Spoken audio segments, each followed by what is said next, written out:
Hi everyone, welcome back to Philosophers in the Therapy Room, episode 6.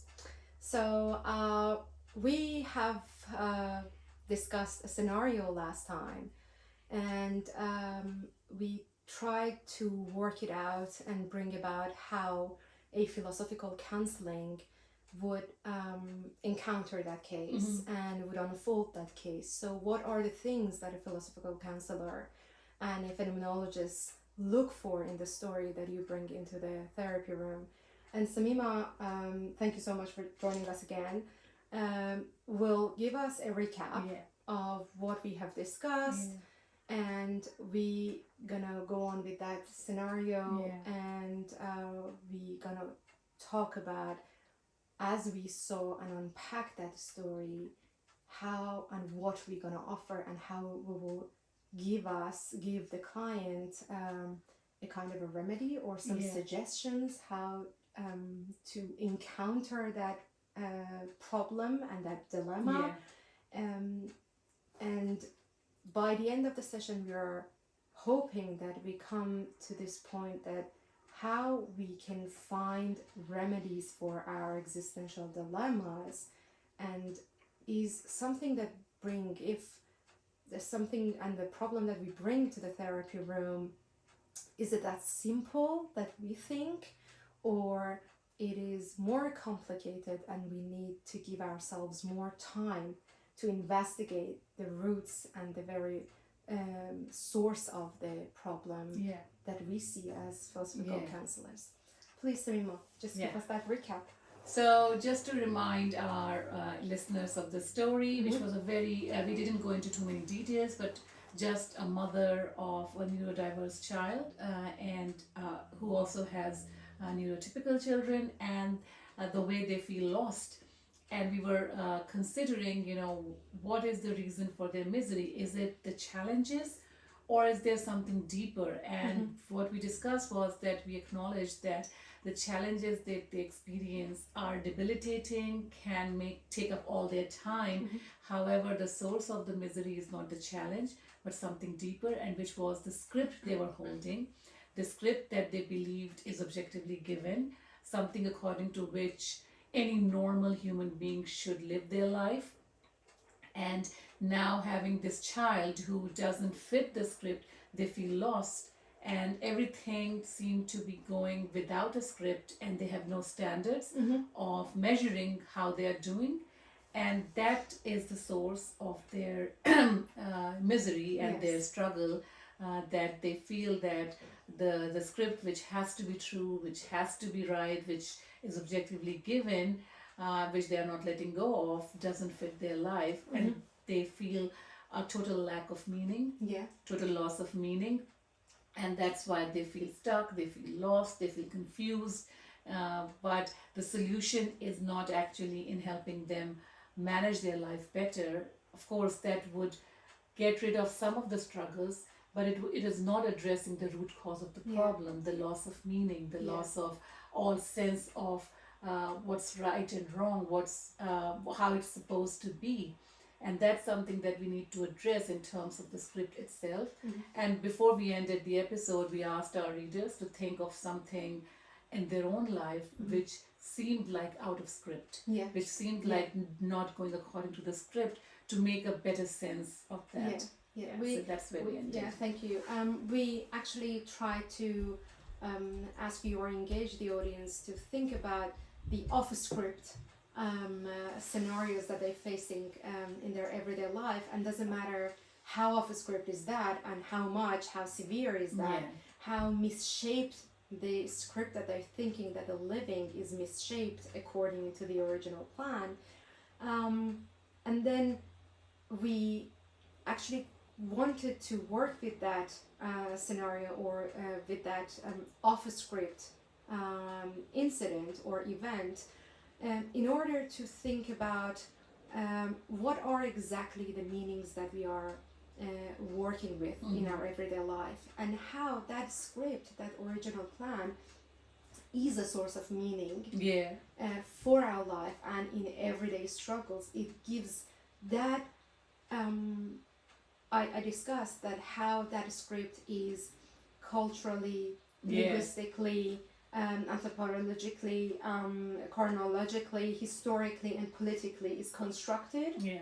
So all of those meanings are constructed there. Yeah. But at the same time, it is goal oriented. So it has a direction toward the future. And as you mentioned, the very same script, that original plan, has a past. Yeah. So somehow, when we connect to that original plan, we feel that we belong to a history, exactly. a past and a present that we are living, and actually has a direction toward the future. So we can imagine at least that what would be me in the future, what our life and what my life would look like in the future. Because even with very small, in a range, as you said, at least that original plan gives us a range of expectations. That this is what I'm gonna expect in my 20s. Exactly. This is what I'm gonna expect in my 30s, in my professional life, in my motherhood, and especially in our case, it was motherhood. What kind of expectations? Yeah. That original plan gives me certain expectations of what motherhood would look like. And in the end, what good life would look like. Exactly. What would Happiness. be a good mothering would look like. Because the whole idea of that original plan and that script is providing us a concept of happy life. Yeah. Or a good life. Exactly. So when our script or when our life is not going accordingly, we become confused that then what's happened to my past? What's happened to my future? I don't have any idea what will come up. It's a total unknown and uncertainty that I'm dealing with. So not only past and future lost their meanings, whatever that plan which was source of the meaning are gone. Yeah. Because there is no connectivity between what I live and the original plan and the script. Yeah. So this means loss of meaning. It's a crisis in meaning. Yeah. The whole structure of meaning making, which actually was according to the original script, is nonsense. Yeah. It's not working. The connection is all gone. So I remain in a darkness. Yeah. In a hole that I cannot even ask for help, because whoever is going to help me probably asking me, what have you done? Nobody will ask, how's your life is developing and unfolding, and how your life is similar to the script. I'm always condemned to the person who acts. Yeah, and condemnation doesn't mean that, people will say you're a horrible mother, but rather like, oh, you are doing things in this way. And that's why you're out of the plan. Yes. You're out of the script. Yeah, so why don't you do it this way? See, and of course solutions are needed. And solutions are required for anyone who is struggling. So we are not anti-solution. No. So you always need help and support and people who can help you manage a condition better. But everyone that come to help me, they're trying to make me get back to the original plan. Exactly. That is really important. Yeah. It's that help is not uniquely for me.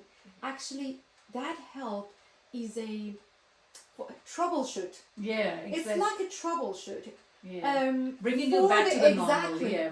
For that original script and original plan. So it's written like a glossary of things that if you feel that way and you are deviated from the original plan, this is the way to get back to the root.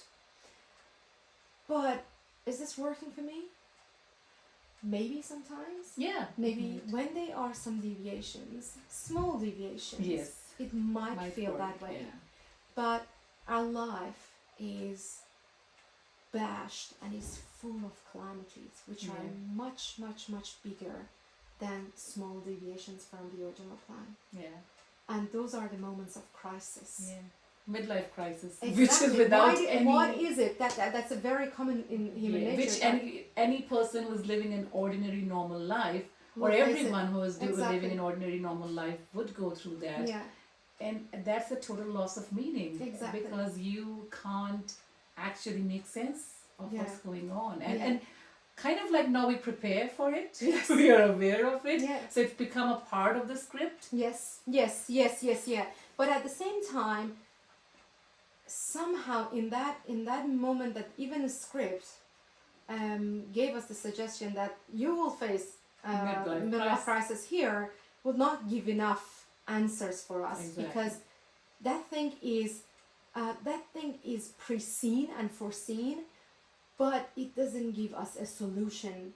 Yeah. That is the moment that even the original script will call us and say, okay, you need to think about deeply about these problems and your connections from the beginning deeply, and think about what would be life after that. Yeah.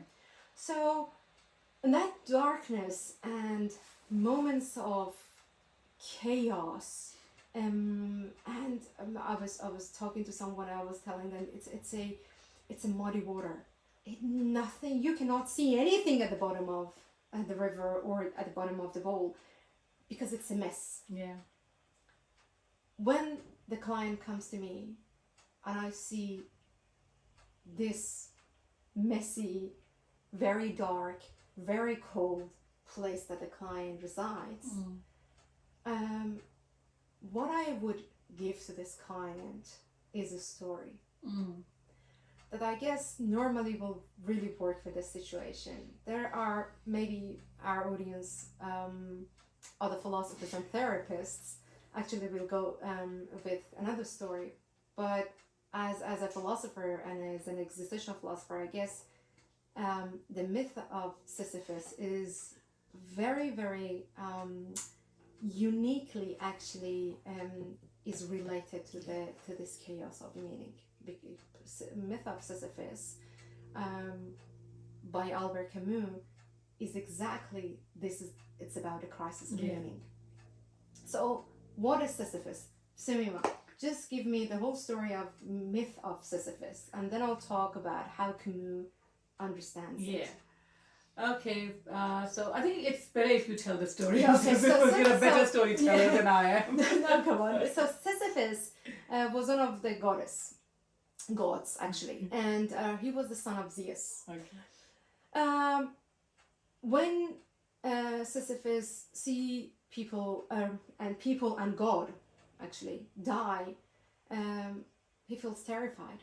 So what he does is trying to escape from the underworld, which is the world of death. The time arrives, he dies, and he wants to escape because he doesn't like the underworld. So he escapes, but Zeus got him. When he got Sisyphus, and he condemned him to an eternal work which seems very repetitive and very senseless and very meaningless. And that was rolling a huge boulder and a big stone, much, much bigger than Sisyphus himself, up the hill. And when reaching the uphill, leave the stone and boulder to roll back to the bottom of the mountain or hill. And Sisyphus was condemned to do this repetitive thing over and over for eternity. So the question is how this relates to my client's story. That rolling the stone up the hill, and then this means you want to reach a goal. Rolling up a stone to the top of the hill is your goal. This is something that we're talking about, is about goal-oriented actions. Exactly. All of our actions are goal-oriented. There's a purpose, we want to go somewhere, and there's a clear way. Like once you reach the hill, you have achieved your goal. Yes. And when you reach there, Sisyphus reaches there and the boulder goes up there, Sisyphus will say, okay, I've done, and then what? But there is no then what. Then you should ruin whatever you made. And you should start it from the beginning. Do you think this is a meaningful work this is, what is this? So from not only Sisyphus, from even a bystander, will say, what is this? What is this meaningless and senseless thing that he does? Is he crazy? Is he out of his mind? Yeah. That just ruining and deconstructing whatever he constructed. Mm-hmm. This is exactly deconstruction of whatever he constructed. And this moment of repetitive action without any meaning and without a target actually puts you in a meaningless world. Yeah. You feel that, what is it? I cannot make sense of anything that I'm doing. How does this work? I need to reach something, and then I need to build up on the thing that I've reached. Yeah. To further and further, not repeating my thing every day, every time. So this is the crisis of meaning for Sisyphus. At least this is how Camus actually describe it. That this is the moment that we would call in our life, in my client's life, that whatever I've done does not give me anything that is proper and it's suitable for me to make sense what's happening to me. Yeah. This is where Camus suggests that the very reason and the cognitive abilities and instruments that we have are not enough for making sense of what's happening to us. Yeah. What things that happens to us, it's sometimes so much out of the script that we don't have the capacity to make sense of why. What was it? What was the cause? What is the reason for that? Why this change happened to me, and why this change happened here? So our very resources are really limited to make sense of what's happening to us. Simon, do you want to add anything? Yes, I think here, like when we look at the example of Sisyphus and going back to the whole idea, so what's wrong with Sisyphus? The why do we think that the situation of Sisyphus is so problematic, so confusing, is because a human life or any life is supposed to go in a particular direction. There, when you do a task, you build on that, you do another task.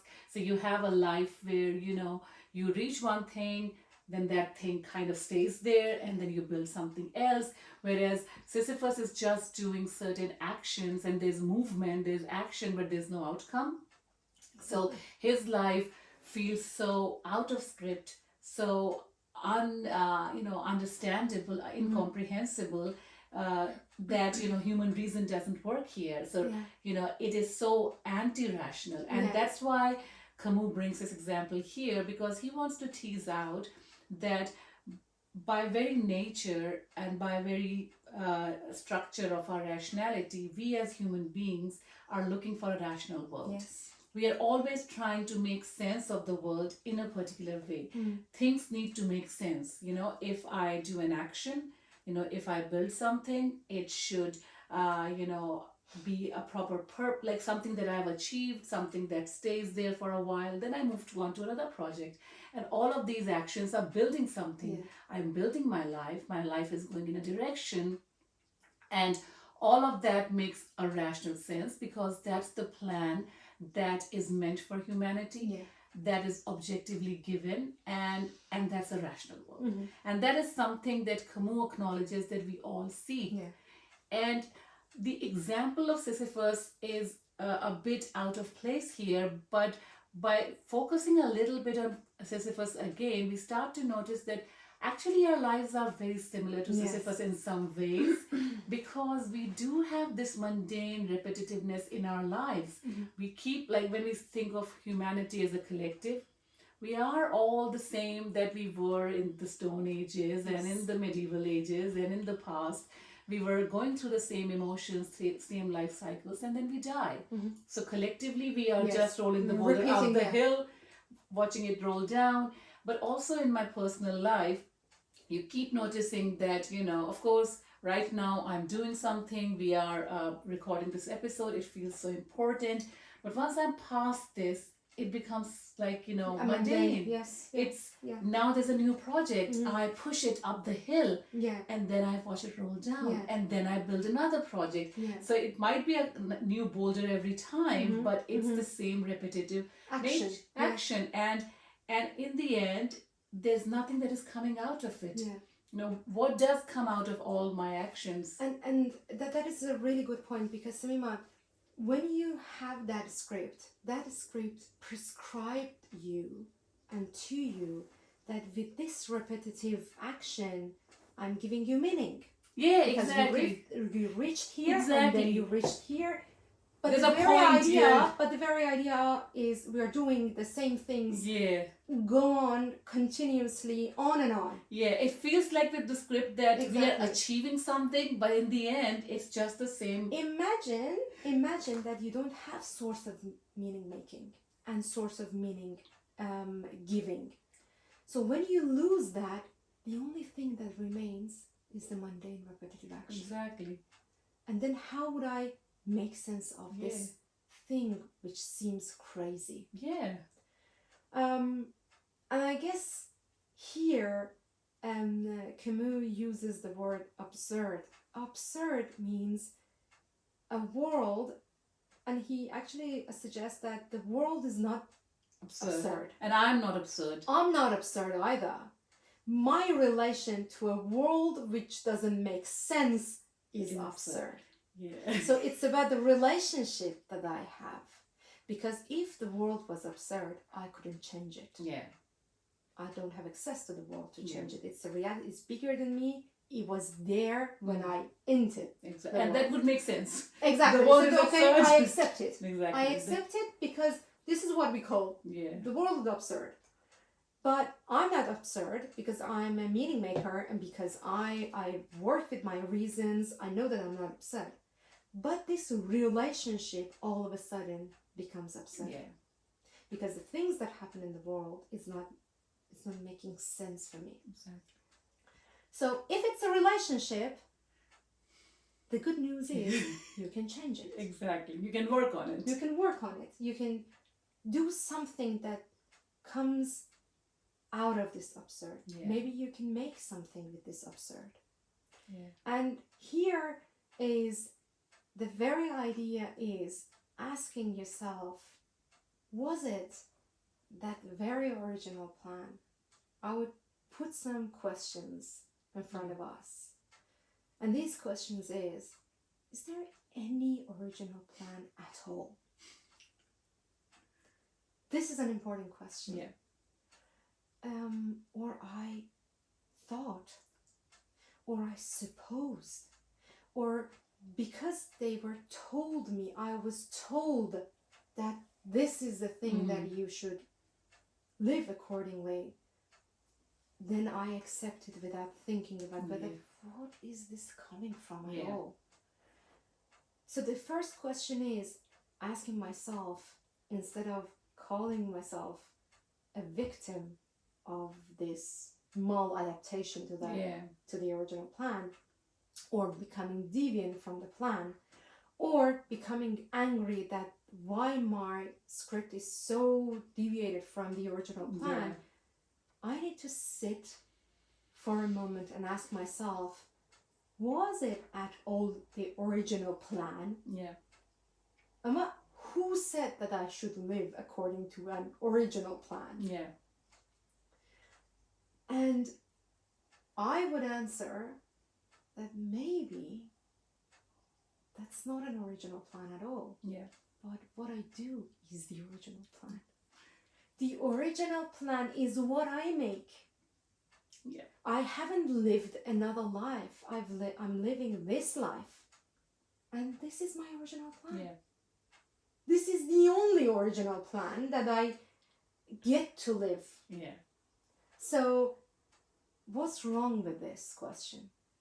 Or what's wrong with this answer? I would say there is nothing wrong with the answer, but there are some problems come with this answer. And those are loss of standards. Yeah. I don't have any ground to evaluate my performance according to or against it.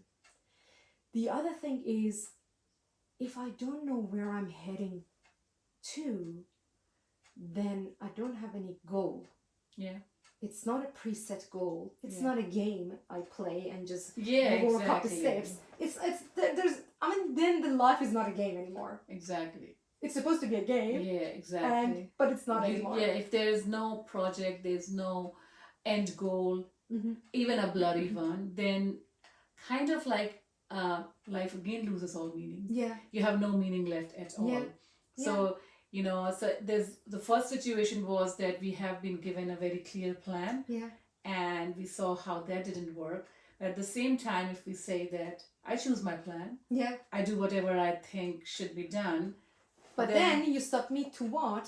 To loss of standards? Yeah. To somehow questioning the norms that Yeah. was normal in that original plan. Exactly. I don't have any. Yeah. The other thing is you're gonna lose the idea of goal.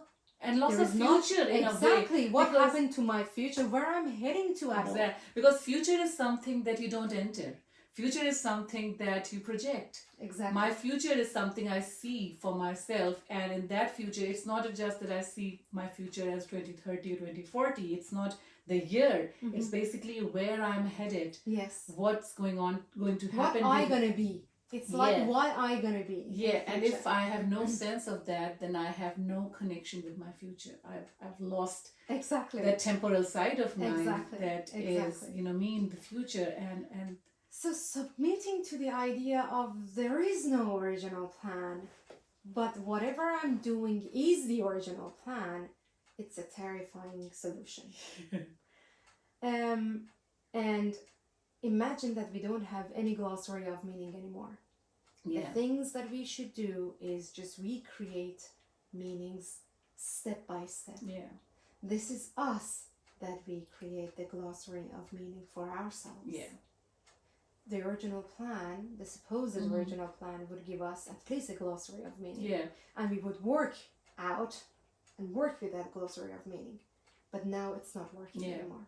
And I'm the only creator here mm-hmm. of meaning. yeah, Camus says about the Sisyphus that it wasn't for Sisyphus, out of that whole action of rolling up the stone and leave it to roll down, wasn't reaching the top of the hill, but actually doing this yeah, was meaning making, Yeah. was meaningful, yeah, not reaching a point. yeah, So the very idea of my life, when there is no goal, when there is no preset goal, I'm gonna say it is a goal, yeah, but when there is not a preset goal, my whole life would be this movement of meaning making and processing.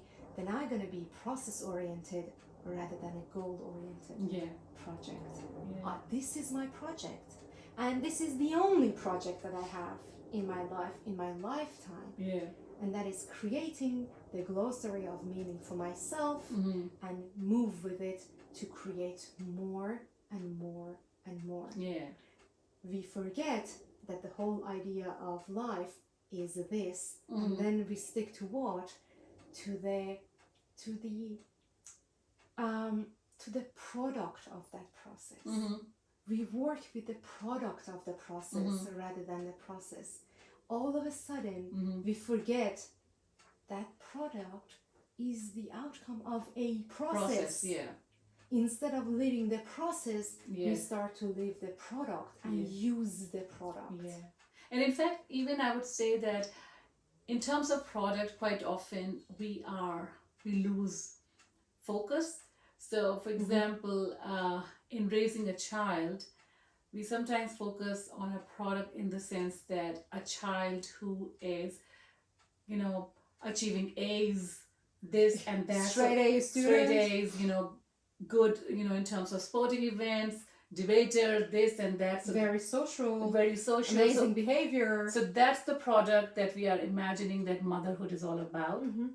Whereas, a shift in focus might suggest, I'm not saying that's the right shift, But I'm saying another shift might suggest that the relationship, the mother-child bond, and the human being, the happiness of the child, which is not tied down to their grades, their performance, but rather the way they think, the way they see the world, that might be a product for some other people. Yeah. So, so then the product is different. So you're measuring whether you're performing well or not well, not on the grounds on yes, with it's the quality of this bond Yeah. and this relationship. Yeah. So you will always have a goal, and towards that you work, but at the same time, you are focused on the process as well. So It's really interesting, Seema. For me, it's like that goal is the very process itself. The goal is the process.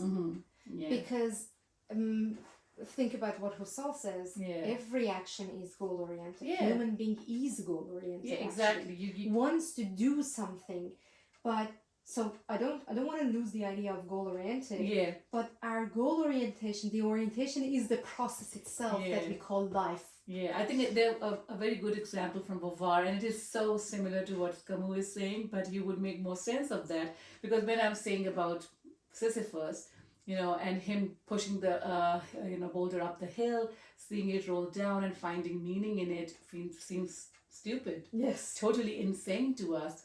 But imagine you climbing up the hill with your skis and then rolling down and then going up and then rolling down, and someone looking at you would say that is the most stupidest thing I've ever seen. We went to the sand dunes recently, and it was such a high, like once you go down the walk uphill. I didn't go down, I was just too scared. But my son and my husband went down, and the uphill walk was crazy, and then you go again, and it is why is that something that is nonsense? Because what? The product of the... Is that the coming up and down? It's not the product, but we understand the product is the pleasure. The thrill, the thrill, excitement, the pleasure, the excitement, the adrenaline there. Yeah, and the experience. So that's it. So, that's the whole thing. The goal is not going up and down. The goal is the experience of going through that. Exactly. And that's the whole point. So once you change it, if Sisyphus is not taking it as a punishment, so that's the condition, the human condition, that is exactly. that our lives are without any pre-given script. There is no pre-given script, but at the same time we have this desire, thirst to have very clearly scripted, very clearly rational lives, and that's where absurdity lies. That we keep seeking this meaning, this purpose, which is objective, which is pre-given, which is unquestionable, and all the time we are trying to do that. However, at the same time we always experience this silence, or me screaming to the world and the world is not repeating. So that's where we feel the loss of meaning. But what existential philosophy helps you think about is that the mistake is actually, of course we have the desire, but what we need to learn here is that the world will not give us meaning. The meaning is always created by us, and the meaning is basically living life. It's through the actions, through our choices, that whatever we choose. So by doing this, we are giving meaning to this. No one can actually tell you that podcasting is a really important thing. It might appear totally mundane, totally insane, useless to someone, and especially to a philosopher. So any act you do, there's no way to say that this act has meaning on its own. It can appear, so it's basically by acting on it and by committing to it and by going through that experience. And it's not the results of how many people would listen to it and how much likes we get. It's basically going through this process that makes this action very meaningful. Moment, although we are trying to reach to people, the aim is to a great extent to reach to people, to get this message across, but that does not actually determine the meaning of this action. If 1 million people hear to it and the podcast itself doesn't make sense to us, we wouldn't call it a meaningful act. And only if one person listens to it and it makes sense to us, we call it meaningful. So it's basically the way to look at it is that we The way you relate to this process Yeah. is what makes meaning Exactly. about this process. Exactly. So I just want to get back to the very actually the scenario that we were teasing out was the situation is a very hard situation. I totally get it. Yeah. But the feeling, this miserable feeling that I have in relation to that situation is something that I can work on. Yeah. I cannot change that situation Yeah. because I don't have access to the things that this situation that happened. Yeah. You know, there are some facts, there are some genetic bounds there are things are in play that is totally out of my hand. Yeah. And I cannot redo it, and I cannot just backward it to see whether I can change it or not. That's impossible. What is possible is I change or I address my relation to this fact. This is the only thing, and that is the process of meaning making. Exactly. And changing the meaning out of this relation between me and whatever is happening to me, a situation or the event or the crisis, then I would say it is a crisis. And I would use Husserl here, that what is crisis? The crisis is the whole idea of crisis. In any moment, when we use crisis for Husserlian would be totally not working the old normals.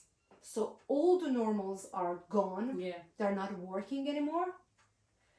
What you face is not knowing the normal. What is it that I'm working with? Yeah. Exactly. The concept of meaning.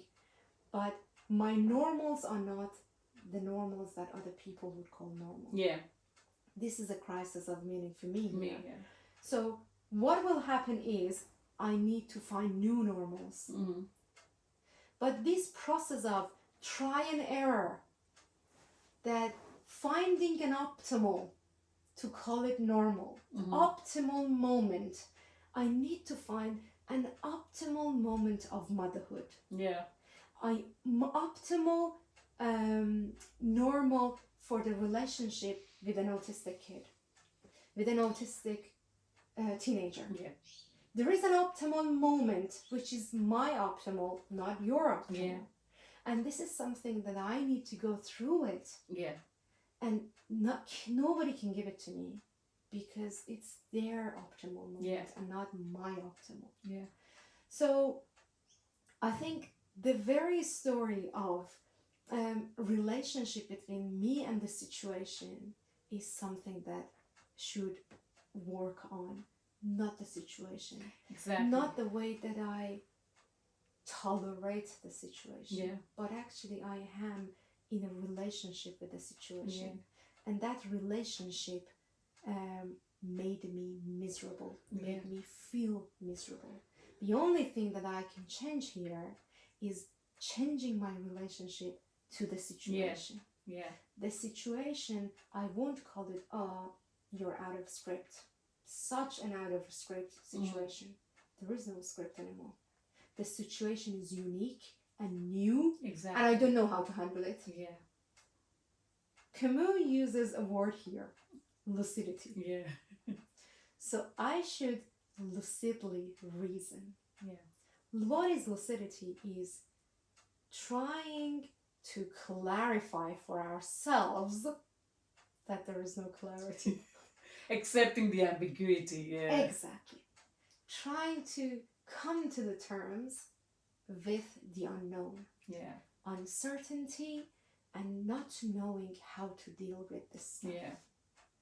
Being open to be challenged. Not feeling miserable to be challenged. But actually being totally up to it. Because this is what life is all about. Being open to the challenge. Yeah. And I think with this client, I would say it's not about you knowing the way ahead of yourself. It's all about see how much you can see ahead of yourself. Yeah. 2 meters, plan for 2 meters. Exactly. Nothing more. how much you can see.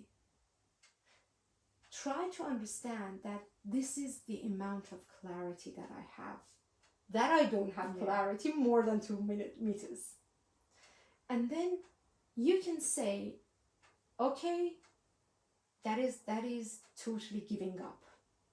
This is what we call give up. Yeah.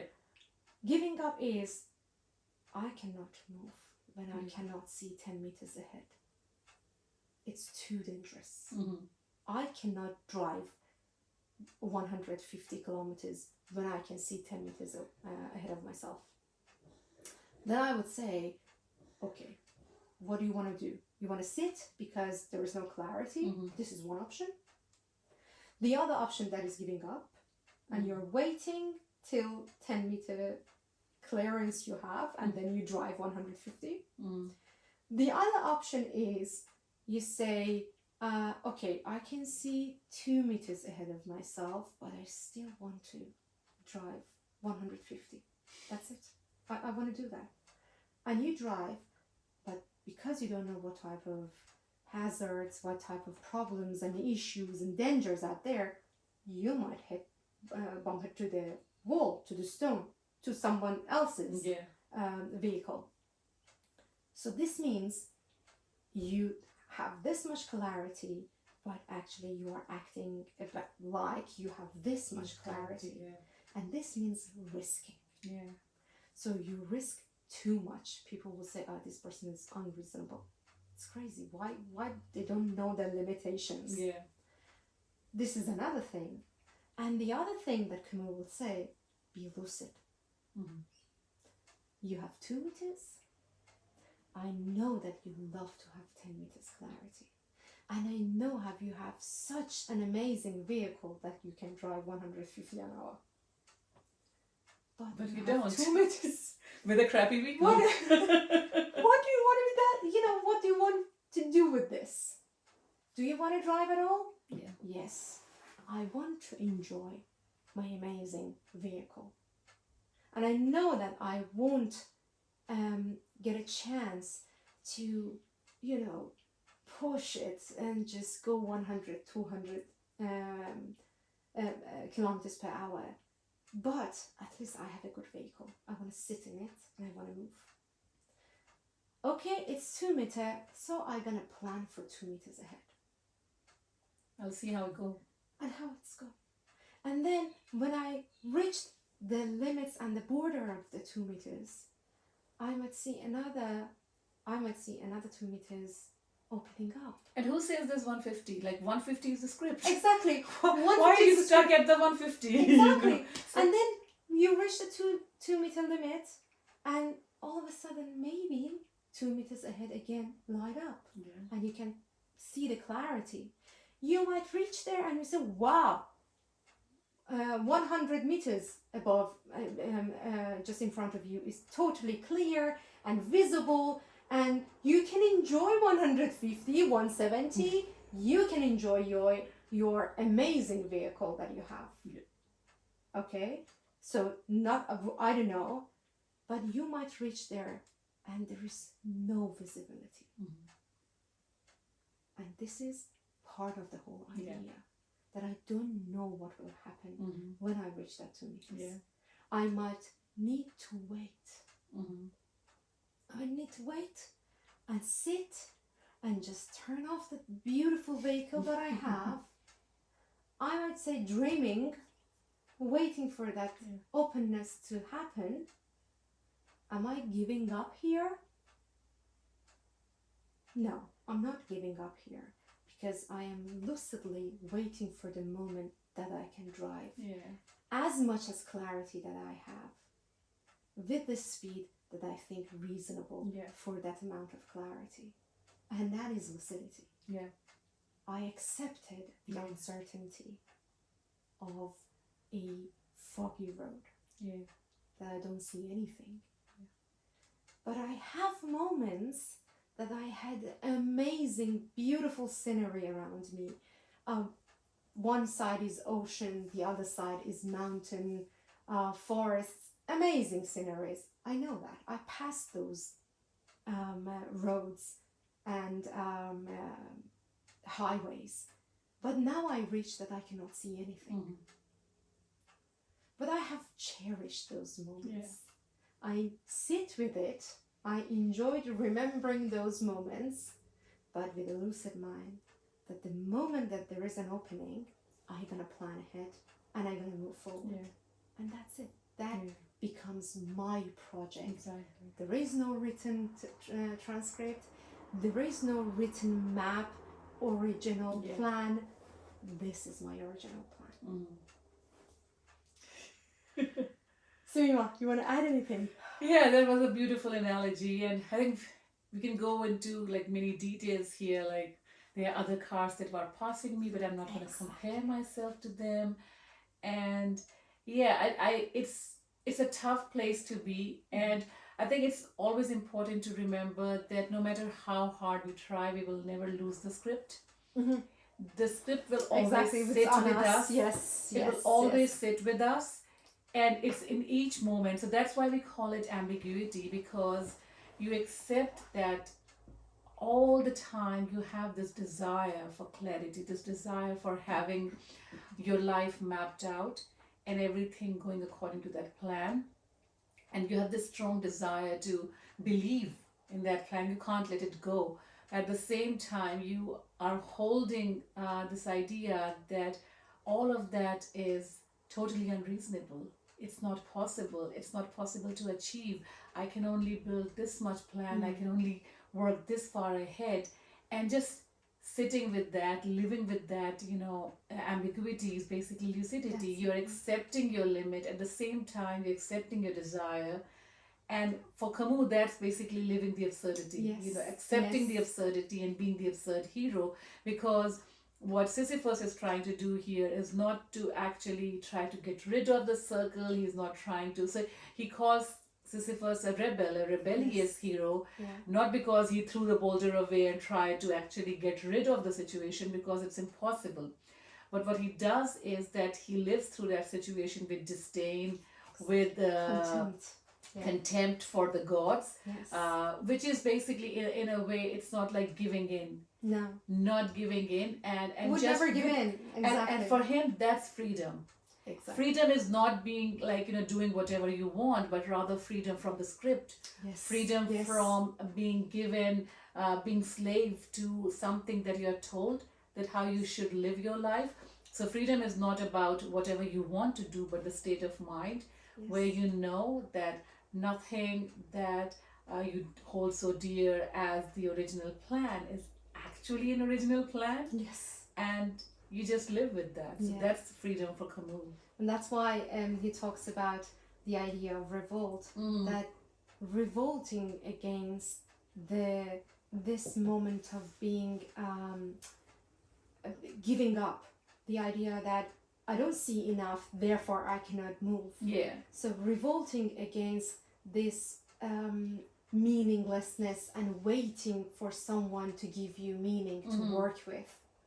So that's why Sisyphus is a rebel, because the gods actually condemned him to the most nonsense act, but he would actually make something the most beautiful meanings: freedom, being rebellious, meaning making, and being a hero out of something that no one could imagine, that can give a sense to the action.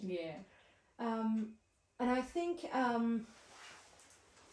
remember that you wanted to mention that how Beauvoir sees Sisyphus and how she works with it. Do you want to mention that? So Beauvoir does a little bit different work here from Camus, and she does talk a lot about meaning, but she goes more into the idea of the mundaneness of woman's world and the Sisyphus kind of a situation there. But I think that's talk for another day. I think what we can bring here is the idea of script back for our client in picture.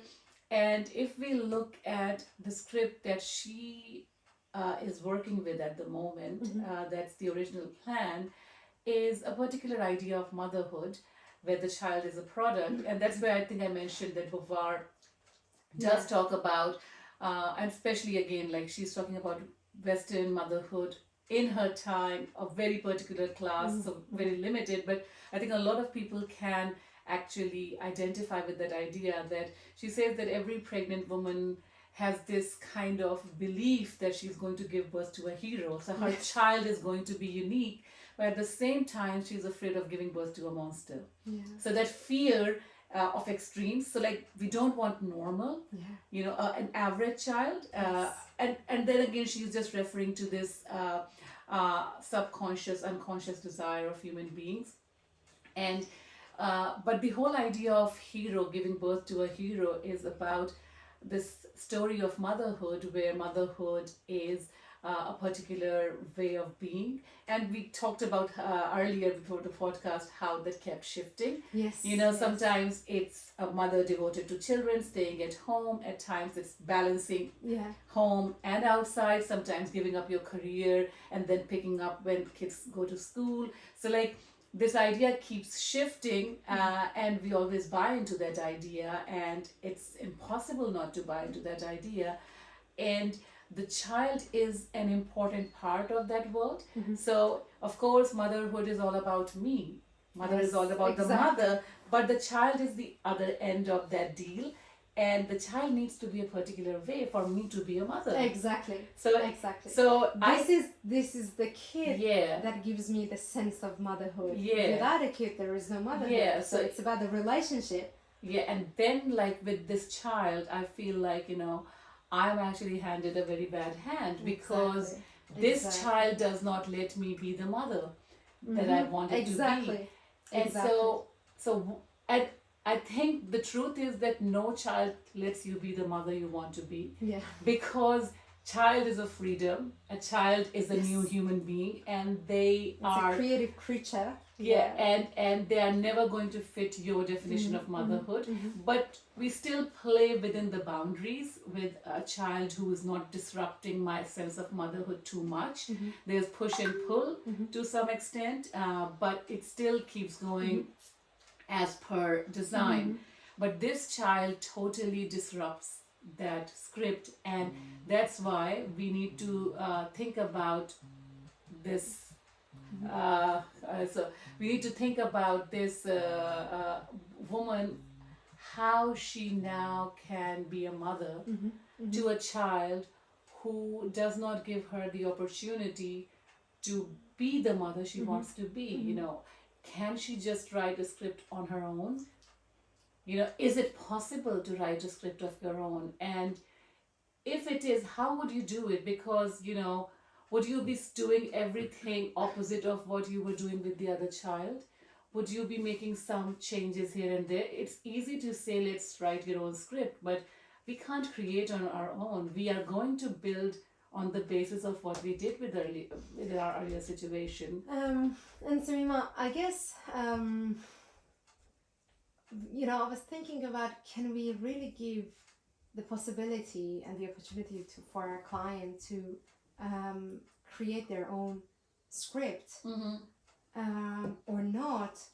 But then I'm pretty sure that the whole idea of a script goes away. Not that I'm gonna write my script. Yeah. It's not about me writing a script at all. Yeah. I'm gonna be lucid, play totally creatively, be sharp and aware enough of the opportunities, of the clarities that I have in front of me, and act upon them. But that's it. Yeah. I can be only aware, lucid, and upon action, so ready to act. You know, it's just ready to act and lucid and aware of the situations around me. This is the only thing that I can give to the client. We're not going to replace a pre-designed script to a individually written script. I think that's where we are very different from CBT. We're not trying to give them that, oh, that belief was bad. Why don't you have this newer, fancier belief? Or that belief is not working, so let's work it out. Yeah, so we, like, you know, for us, we're helping them shift their way of looking at the world. Yeah. and then again, like, it's, I mean, for me, it's still like, because we are such storytellers, narrators, that I believe that people still hold some kind of script for themselves. This is the struggle, Samima. That's why Yeah. when they come to the therapy, they will not change in a glance. Yeah. It's something that you need to practice it. Yeah. It needs to become you. It's not Yeah. something, because it's a change of perspective. It's like you were used to just see this angle because everybody was telling you this is the right angle of watching this thing. Then you need to change, and we ask them, okay, no, let's try to change an angle and change the perspective. So whatever they see, it's very different from that angle. Yeah. And they don't know what is it exactly. So they cannot name it properly. Yeah. They need to figure out names for themselves to call it, to give meaning to that thing that they see. And it's just getting used to see stuff in that angle. Yeah. It's not something that happens in a moment. No, in the therapy room. The therapy room is the very moment that we give the suggestion of changing perspective. But the whole idea of changing perspective is practicing it. And practicing will not happen in the therapy room, but actually in it real needs life, it needs your effort, it needs your commitment, it needs you to be patient enough and to be open enough to sit with this nasty new angle that is so nonsense that you don't know how to handle it. You cannot name it, you cannot describe it, you just need to live it. So it's not about the replacement of the transcript. It's just totally getting rid of the transcript and being agile in your life and lucid. For me, I still believe that people keep on they will keep building some kind of narratives for themselves, and by accepting this idea that there is no script that is pre-written for us, they will learn to have much more looser stories for themselves.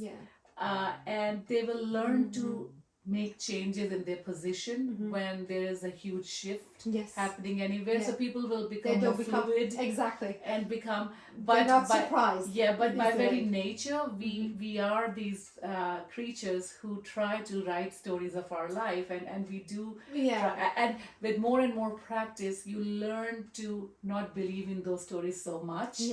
Because the way, these people done this, that people done that. But for playing it for the time being, so it's like being in an act, being in a drama. When you're playing it, you play it with full commitment, but at the same time you're play acting. The same time you learn about your life, that you need to live it with commitment, but at the same time don't hold too close to it. It's not the original script. It's not the script that is objective, that cannot be changed. So they develop this lucidity, this kind of commitment to doing things in a particular way that seems to be going best for now, but at the same time they know that there's no right way of doing things, and that shift probably helps overcome that misery. That will not change their situation overall. The struggles might still be there, but then you have a new relationship to those struggles, because you're trying to make sense of those struggles and say, okay, how this very struggle gives my life meaning and give my life a purpose. So I'm on with you, and actually I agree with the storytelling, but I would say think about authenticity. Because it's a moment that you take back and have a look at the road that you traveled. You realize that you have already created a transcript. the transcript is there. Yeah. You created a map. Yeah. You definitely created Yeah. a map. But you make sense of it once you have crossed Once, it. exactly. Once You have some blurry idea about the Exactly, future, exactly. but you tell your story, and you choose Exactly. points of that story that you think are important, and you can choose Yeah. another points. But Exactly. but that's what we do. But yeah, it's definitely we have created a map. Mm-hmm.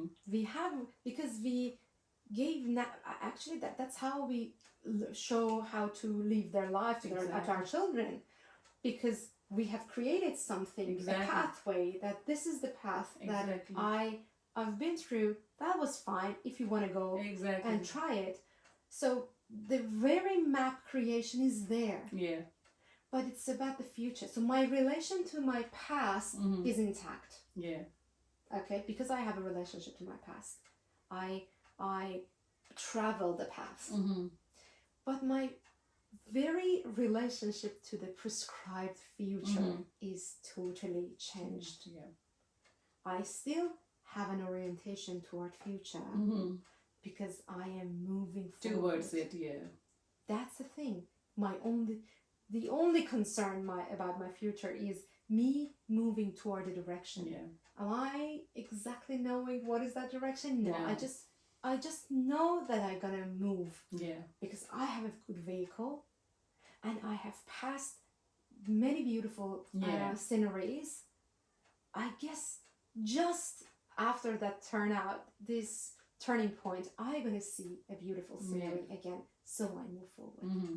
You know, there is a direction there. Yeah, that's So it's, I guess, it's a total change of life, and it's a total change of perspective. Yeah. But I'm not telling that it's easy. No, and it's not going to, like, there will be multiple points in someone's life that they might go through those changes. Yeah, and so it will be, as we were saying, it will be a journey. It's not once that switch, it's not like a switch that you turn off and on. It's going to be a journey, and takes time, takes effort. So, and no easy way to do it. No easy way to do it. And I guess maybe it's hard for the clients that come to philosophical counseling, but I guess that is the only way. Yeah, and that kind of like links back to why we said that we are not trying to fix some symptoms. We are going to the root of the issue. Yeah, here. exactly. You know, it's exactly. Sometimes someone needs assistance immediately. You might need to give them some solutions, and that's necessary for them. But to be able to live their life in a meaningful and fulfilling way, they need to address the root, which is basically the stance, the way you look at the world. Yeah, exactly. And the perspective. That's all about the perspective. Yeah, exactly. Yeah. I think that is a good point to bring this session to an end. Thank you, Samima, for joining this talk. It's I quite enjoy these chats that we have together, and it is meaningful for me. I mean, I'm really looking forward to these moments that we record a session. First of all, it's just very unplanned. We have something in our mind that we want to discuss about this, but this very off the chart and off the transcript. I think this brings me joy because it's very up to the moment. Yeah, it's organic. It's yes, living. It is exactly. It is organic, and thanks for being up to it. And thank you so much to our listeners and our audience to join us to this at least 2 sessions, and we are hoping that you can get some worthy and profitable kind of concepts out of these 2 sessions. Thank you, and please join us for episode 7 next month. Bye. Bye.